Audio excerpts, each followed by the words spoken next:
والعاقبة للمتقين والصلاة والسلام على رسوله أشرف الأنبياء سيد المرسلين وعلى آله وأصحابه وأتباعه أجمعين. أما بعد، فقد قال الله تعالى في كلامه القديم الفرقان الحميد: فأعوذ بالله من الشيطان الرجيم، فقد بسم الله الرحمن الرحيم. قد أفلح المؤمنون الذين هم في صلاتهم خاشعون. صدق الله العظيم. قال رسول الله صلى الله عليه وسلم: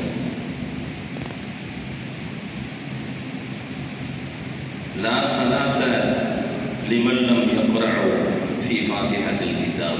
صدق رسول الله صلى الله عليه وسلم. إن الله وملائكته يصلون على النبي يا أيها الذين آمنوا صلوا عليه وسلموا تسليما. اللهم صل وسلم وبارك عليه. அன்பிற்கும் மதிப்பிற்கும் மரியாதைக்கும் உரிய அல்லாஹ்வின் நல்லடியார்களே, அருமைக்குரியவர்களே, அன்பு வாலிபர்களே, சகோதரர்களே, நம்முடைய பகிரங்க வாழ்விலும் அந்தரங்க வாழ்விலும் அல்லாஹ்வின் ஏவல்களை எடுத்து நடப்பதன் மூலமாகவும் அல்லாஹ்வினால் விளக்கியவைகளை தவிழ்ந்து வாழ்வதன் மூலமாகவும் அல்லாஹ்வை பயந்த இறையச்சம் நிறைந்த தத்துவாவுடைய வாழ்க்கையை வாழ்வதற்கு வல்லரவல்லாஹ் நம் அனைவர்களுக்கும் தௌஃபீக் செய்வானாக. ஆமீன். அன்பானவர்களே, அருமை நாயகம் முஹம்மது ரசூலுல்லாஹி ஸல்லல்லாஹு அலைஹி வஸல்லம் அவர்களை அல்லாஹ் தஆலா நமக்கு அழகிய முன்மாதிரியாக தந்திருக்கிறான். நம்முடைய பிறப்பு முதல் இறப்பு வரையிலான எல்லா விஷயங்களுக்கும் நபிகள் நாயகம் ஸல்லல்லாஹு அலைஹி வஸல்லம் அவர்கள் நமக்கு வழிகாட்டியாக இருக்கிறார்கள். அந்த வகையில் நாம் வணங்கக்கூடிய வணக்கங்களில், செய்யக்கூடிய இபாதத்துகளில் மிக உயர்ந்த தலை சிறந்த முதன்மையான இபாதத்தாகிய தொழுகையை குறித்து நபிகள் நாயகம் ஸல்லல்லாஹு அலைஹி வஸல்லம் அவர்கள் சொல்லியும் செய்தும் காட்டிய அந்த விஷயங்கள் நமக்கு ஒரு சிறந்த முன்மாதிரியாக இருக்கு. ரசூலுல்லாஹ் எப்படி தொழுதாங்களோ அதை போல நாம் தொழுகணுங்கிறது நமக்கு நபி ஸல்லல்லாஹு அலைஹி வஸல்லம் அவர்கள் சொல்லித் தந்த பாடமாகும். சல்லு கமா ரஅய்துமூனி உஸல்லி. தொழுங்க, நான் எப்படி தொழுதேனோ அதை போல தொழுங்க என்று நபிகள் நாயகம் ஸல்லல்லாஹு அலைஹி வஸல்லம் அவர்கள் சொல்வார்கள். அந்த வகையில் பொதுவாக நம்மிடத்திலே வளமையாக சில குற்றங்கள் நம்மையும் அறியாமல் தொழுகையில் நிகழ்ந்து கொண்டுதான் இருக்கிறது, நடந்து கொண்டுதான் இருக்கிறது. அந்த விஷயங்கள் எல்லாம் ஞாபகப்படுத்துவதன் மூலமாக நம்மை நாம் சரி செய்து கொள்ளலாம் என்ற அடிப்படையில் அது சம்பந்தமான ஒரு அருமையான விளக்கத்தை நமக்கு முன்னால் பகிர்ந்து கொள்ள ஆசைப்படுகிறேன். பொதுவாக யாரெல்லாம் நின்று தொழலாம், யாரெல்லாம் அமர்ந்து தொழலாம் என்ற கேள்விக்கு நபி ஸல்லல்லாஹு அலைஹி வஸல்லம் இடத்திலே நாம் கேட்டால், நின்று தொழுவதற்கிறதே, யாருக்கு நிற்கக்கூடிய அளவிற்கு ஆரோக்கியம் இருக்கிறதோ, நிற்கக்கூடிய அளவிற்கு அவர்கள் உடல் வாகு இருக்கிறதோ, அவர்களெல்லாம் நின்றுதான் தொழ வேண்டும். அவர்கள் அமர்ந்து தொழுதான் அந்த தொழுகை பழுதுள்ளதாக, சில நேரங்களில் ஏற்புடையதாக கூட ஆகாமல் போகலாம், ஏற்கப்படாமல் போகலாம். ஷரியத்திலே, ஹதீஸிலே நபி ஸல்லல்லாஹு அலைஹி வஸல்லம் அவர்கள் நமக்கு சொல்லித் தந்திருக்கிறார்கள், ஃபர்தான இபாதத்துகள் நின்றுதான் தொழ வேண்டும், நஃபிலான இபாதத்துகளை அமர்ந்தும் தொழலாம். நஃபிலான இபாதத்துகளை அமர்ந்தும் தொழலாம். ரெண்டுக்கு என்னங்க நன்மை அப்படின்னு சொன்னா,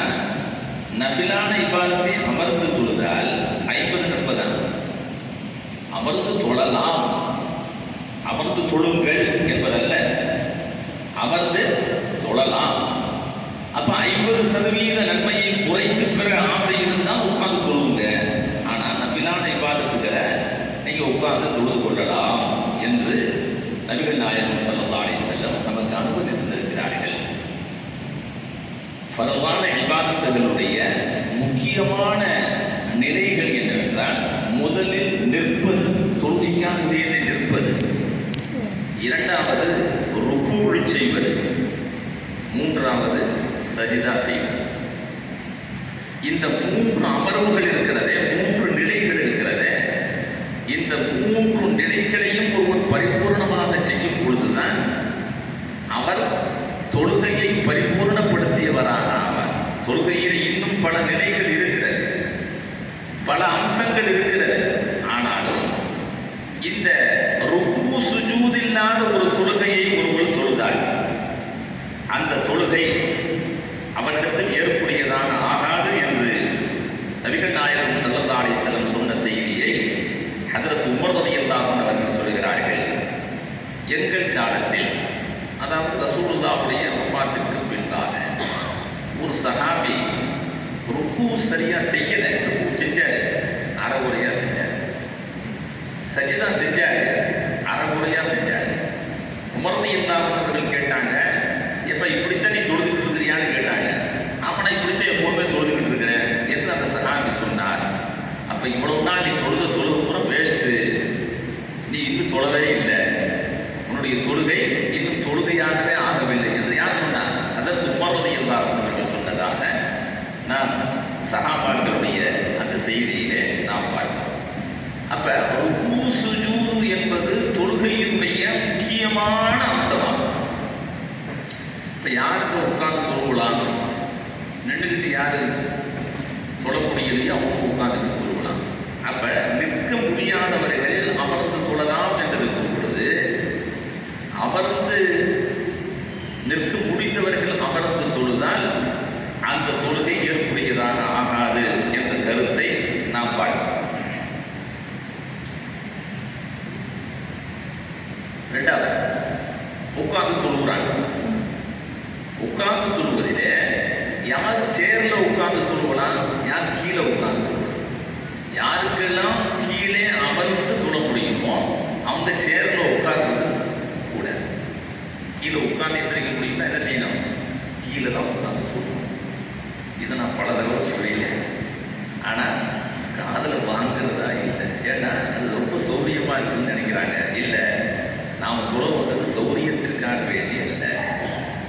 நம்முடைய தொழுகைகள் ஏற்கப்பட வேண்டும், நம்முடைய தொழுகை அங்கீகரிக்கப்பட வேண்டும். அதனால என்ன செய்யணும்? யாருக்கெல்லாம் கீழே அமர்ந்து தொழ முடியுமோ அவங்க என்ன செய்யணும்? கீழே சப்பனமிட்டு அல்லது அத்தஹியாத்துடைய இருப்பிலே இருந்து சப்பனமிட்டு தொழலாம். சப்பனமிட்டு தொழ முடிந்தவர்கள் சப்பனமிட்டு சொல்லலாம். நஃபிலான இபாதத்துக்கு ஒரு சலுகையை நபி ஸல்லல்லாஹு அலைஹி வஸல்லம் சொன்னாங்க. நஃபிலான இபாதத்துகளை, சுன்னத்தான இபாதத்துகளை ஒருவர் செய்யும் பொழுது அவருக்கு உடம்புல சோர்வாக இருக்கு, சோம்பேறியா இருக்கு, நின்று தொழுவது கஷ்டமா இருக்கு, அதை ரொம்ப யோசனை பண்றாரு. அவங்க என்ன செய்யலாம்? உட்கார்ந்து தொழுகலாம். அவ்வாறு உட்கார்ந்து தொழும் பொழுது அவர்களுக்கு காலை நீட்ட வேண்டிய நிர்பந்தம் ஏற்பட்டால் நீட்டிக் கொண்டு தொழலாம். சிலர் படுத்துத்தான் தொழ முடியும் என்ற அளவிற்கு அவர்களுடைய உடம்பு அசௌகரியமாக இருந்தால் அவர்கள் படுத்து தொழலாம். சல்லி காயிமன் ஃபஇன் லம் தஸ்ததி ஃபகாயிதன் ஃபஇன் லம் தஸ்ததி அலா ஜம்பின். இது ஃபர்ல் தொழுகைக்கு இல்லைங்க. இது ஃபர்ல் தொழுகைக்கு யாருக்கு தொழலான்னு சொன்னா, படுத்துட்டு தொழலான்னு சொன்னா, உங்களுக்கு தொழுகிற கடமை எப்பவுமே நீங்காது.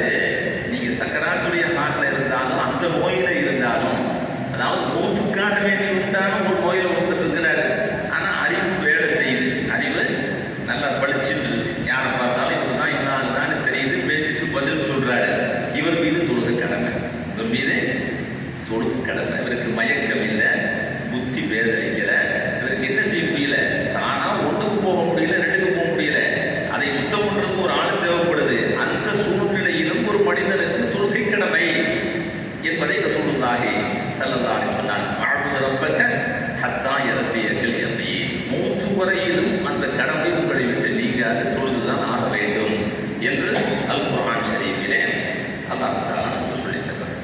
சேர்ல உட்காந்து தொழுது தான் ஆகணுங்கிற நிர்பந்தத்தில் சேர்ல உட்காந்து நாம் தொழும் பொழுது நான் சொல்லிட்டேன், சேரில் வந்து ஸ்டைலுக்காண்டி தொழுவதில்லை.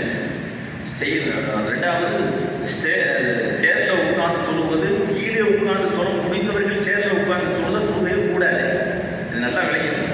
இப்போ இதை மீறி நாம் சேரில் உட்காந்து என்னால் கீழே உட்கார முடியாது, சேரில் தான் உட்காந்து தொழ முடியும் என்ற சூழ்நிலை வந்தால் நாம் ருக்கு சுஜூது எப்படி செய்கிறோம்?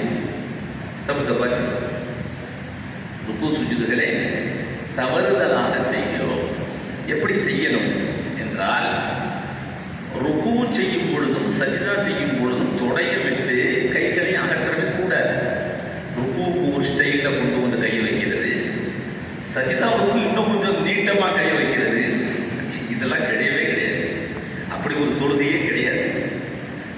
கை இருந்த இடத்தில் அத்தகையாத்துடைய இருப்பில் எப்படி நாம் கையை வைப்போமோ அது போன்று தான் கை வைக்க வேண்டும். அப்ப என்னங்க மாற்றம் அப்படின்னு கேட்டால், ருக்குவிற்கு பாதி குனிவது, சஜிதாவிற்கு அதிகமாக குனிவது. இந்த குனிதலில் தான் வித்தியாசம். ருக்குவுடைய குனிதல் லேசாக, சஜிதாவுடைய குனிதல் சற்று அதிகமாக. இவ்வளவுதான். கையை வந்து முன்னாடி நீட்டுறது, கொஞ்சம் சஜிதானா கொஞ்சம் நீளமாக நீட்டுறது, ருக்குனா கொஞ்சம் கம்மியாக நீட்டுறது, இதெல்லாம் தொழுகு முறையே கிடையாது.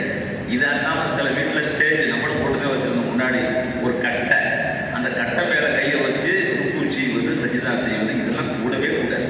அப்படி ஒரு தொழுகையே இல்லை. அப்போ இவ்வளவுதான். அத்தகையாக உட்கார்ந்துருந்தால் ஒருத்தருக்கு ருக்கு செய்ய முடியல, சஜிதா செய்ய முடியலன்னா என்ன செய்யணும்? லேசாக குனிவது, சற்று ஆழமாக குனிவது, அதிகமாக குனிவது. இன்னொரு விஷயம், குனியும் பொழுது இரண்டு மடிகளுக்கு மத்தியில் நம்முடைய கவனத்தை செலுத்தும். அத்தையாத்தில் இருக்கும்போது நாம் எங்கே பார்க்கணும்? ரெண்டு மடிக்கு மத்தியில் தான் பார்வை இருக்கணும். சஜிதா செய்யும் பொழுது, தயாமில் நிற்கும் பொழுது நம்முடைய பார்வை சஜிதா செய்யும் இடத்தில் இருக்க வேண்டும். நாம் சஜிதா செய்யும் பொழுது நம்முடைய பார்வைகள் அது இரண்டு கைகளுக்கு மத்தியில் தான் இருக்கும், அது தரையை நோக்கி தான் இருக்கும். அப்ப ருக்கு செய்யும் பொழுது நம்முடைய பார்வை வந்து இப்ப நின்று கொண்டு ஒருவர் தொழுகிறார். அப்ப அவர் எங்கே பார்ப்பாரு? இரண்டு பெருவிரல்களை பார்க்க வேண்டும். ருக்கு செய்யும் பொழுது இரண்டு பெருவிரல்களின் அந்த கால்களின் மீது நம்முடைய பார்வை பட வேண்டும். அதே போன்று அமர்ந்து தொழக்கூடியவர்கள் தங்களுடைய பார்வையை ருக்குவின் பொழுதும் சஜிதாவின் பொழுதும் மடியின் மீது தான் அவர்களுடைய இரண்டு கால்களுக்கு மத்தியில் அவர்களுடைய பார்வையை வைக்க வேண்டும் என்பது ருக்கு சஜிதாவிற்காக வேண்டி உண்டான நிபந்தனையாக நமக்கு சொல்லித் தரப்படுகிறது. நபிகள் நாயகம் ஸல்லல்லாஹு அலைஹி வஸல்லம் அவருடைய செயல் எப்படி இருந்ததுன்னு சொன்னால், சஹாபாக்கள்ல யாரெல்லாம் சரியா தொழுகிறாங்க, யாரெல்லாம் தப்பா தொழுகிறாங்கன்னு கவனிச்சுட்டே இருப்பாங்க. ஒரு சஹாபி ஒழிச்சுட்டே தப்பா செஞ்சுட்டு வந்தார். ஒழிச்சுட்டு வந்தாரு, ஒன்றை துடைக்கிறேன் ரசூலுல்லாஹ் பார்த்துட்டாங்க. பார்த்துட்டா அவர் காலில் ஒரு நகக்கண் அளவு நனைவு. எவ்வளவு? இந்த நகத்தினுடைய அந்த மேற்பகுதி இருக்குதா இல்லையா? நகக்கண்ணுன்னு சொன்னால் புல் நகை இல்லை, நகத்தினுடைய அந்த மேற்பகுதி, நகை வெட்டுவோமா இல்லையா, அந்த பகுதியின் அளவு, ஒரு சிறு அளவு அந்த சஹாபிக்கு நனையவில்லை. காலில் அந்த பின்புறத்தில் நனையில. ரசூலுல்லாஹ் சொன்னாங்க, நீ திரும்ப போய் ஒழிச்சுட்டு கொண்டு தொழுகிறாங்க. முழுசாக ஒழிச்சுட்டு வர சொன்னாங்க. முழுசாக ஒழிச்சுட்டு அந்த காலையை நல்லா கழுவிட்டு வா என்று அந்த சஹாபிக்கு நபிகள் நாயகம் ஸல்லல்லாஹு அலைஹி வஸல்லம் அவர்கள் அவரை திரும்ப அவ்வாறு ஒழிச்சியுமாறு நபி ஸல்லல்லாஹு அலைஹி வஸல்லம் சொன்னாங்க. அதே மாதிரி ஒரு நாள் ஃபஜ்ருடைய தொழுகை, அந்த தொழுகை நடந்துகிட்டு இருக்கு. தொழுகை ரசூலுல்லாஹ் தொலை வச்சுக்கிட்டு இருக்கிறாங்க. ஒரு சஹாபி ஓடி வர்றார், முதல் இருக்காரு. இப்போ இதில் என்ன புள்ளி விவரம் தரப்படுகிறது என்றால், ரசூலுல்லாஹ் தொலை வைக்கிறாங்க, ஃபஜ்ரு தொழுகை நடக்குது. என்ன தொழுகைன்னு சொல்லிட்டாங்க, ஃபஜ்ருடைய தொழுகை நடக்குது. இப்போ ரசூலுல்லாஹ் அந்த அத்தியாயத்திலே, இந்த ஆயத்திலே முடிக்க போகிறார்கள், சூரா முடிய போகிறது. அப்போ ரசூலுல்லாஹ் ருக்கு செய்ய போகிறாங்க. அந்த அளவுக்கு அந்த சஹாபி விளங்கி இருக்கிறார். முதல் ரக்காத்து நம்மளுக்கு தப்ப போகுது. ஒரு மனிதனுக்கு எப்போ தொழுகையில் எந்த நிலையில் தொழுகை ரக்காத்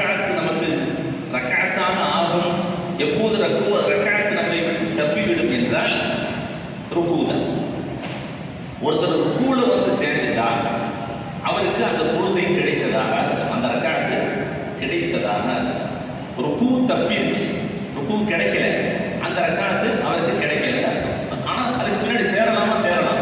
அடுத்த இமாம் பிரியாம் வர்ற வரைக்கும் வெயிட் பண்ணணும்னா இல்லை, சேரலாம். எதுக்கு இல்லை? கணக்கில் இல்லை, அந்த ரக்காத்து கணக்கில் இல்லை. இன்னொரு விஷயம், இப்போ ஒருத்தர் 4 ரக்காத்து, இப்போ 2 ரக்காத்துக்கு 4 ரக்காத்து தொழுகை முடிய போகுது. அதற்கு 2வது அத்தியாயத்தில் உட்கார்ந்துருக்கிறார். இமாம் என்ன செய்யறாரு? 2வது அத்தியாயத்தில் இறுதி அத்தியாயத்தில் அமர்ந்திருக்கிறார்.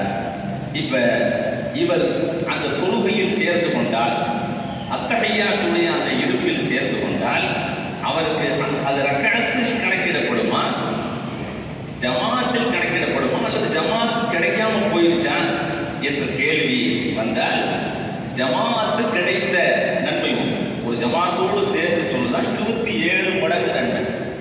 தனியா தொழுகிறதை விட ஜமாத்தோடு சேர்த்து தொழுதான் 27 மடங்கு நன்மைன்னு சொல்லுவாங்க. சிலதான் சொன்னேன். இப்போ ஒருத்தர் நினைக்கிறாரு, தொழுதை முடியும் போதே சலா கொடுக்க போறாங்களே, போனாலும் திரும்ப 4 ரக்காத்து எந்திரிச்சு தொழுதுதான் ஆகணும், அதுக்கு தனியாக நான் 2 தொழுது போறேன் அப்படின்னு நினைச்சா அவருக்கு எது கிடைக்காம போயிடும்? 27 மடங்கு நன்மை கிடைக்காம போயிடும். அப்ப என்ன செய்யணும்? அத்தகையாத்தில் இருந்தாலும் இமாம் சலாம் கொடுப்பதற்கு தயாராகி விட்டாலும் கூட என்ன செய்யணும்? அஸ்ஸலாமு அலைக்கும் ஆரம்பிக்கிறதுக்கு முன்னாடி இவர் அல்லாஹ் அக்பர் தக்பீர் கட்டிட்டா இவருக்கு என்ன ஃபாயிதா, என்ன நன்மை? 27 மடங்கு அவர் தொழுத அந்த நன்மையை ஜமாத்துடைய நன்மையை பெற்றுக் கொள்கிறார் என்ற ஹதீஸில் நமக்கு சொல்றாங்க. அப்ப இதெல்லாம் ரொம்ப கவனமா பார்க்கணும்.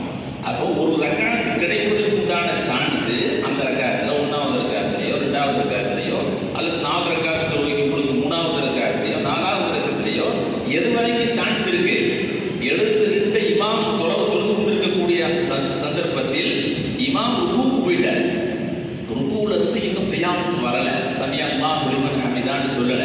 இதுக்கு முன்னாடி ஒருத்தர் வந்து ஜாயின் பண்ணிட்டா, ருக்கூல வந்து சேர்ந்துட்டா, அந்த ரக்காத்தை அவர் பெற்றுக்கொண்டவராக ஆவார் என்று நபிகள் நாயகம் ஸல்லல்லாஹு அலைஹி வஸல்லம் அன்றவர்கள் சொன்னார்.